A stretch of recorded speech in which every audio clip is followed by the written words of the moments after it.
Mimi Angela Charles Kiziga naapa kwamba nitakuwa mwaminifu kwa Jamhuri ya Muungano wa Tanzania na kuitumikia kwa moyo wangu wote, na kwamba nitaihifadhi, nitailinda na kuitetea Katiba ya Jamhuri ya Muungano wa Tanzania kwa mujibu wa sheria iliyowekwa.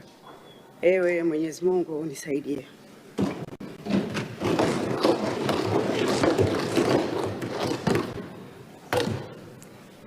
Mimi Angela Charles Kiziga kwa heshima kubwa ninaahidi mbele ya bunge tukufu kuwa nitakuwa mtiifu na mwaminifu kwa nchi yangu Tanzania, na kwamba ninaahidi kuilinda, kuitumikia na kuitetea Jamhuri ya Muungano wa Tanzania kwa nguvu zangu zote na moyo wangu wote.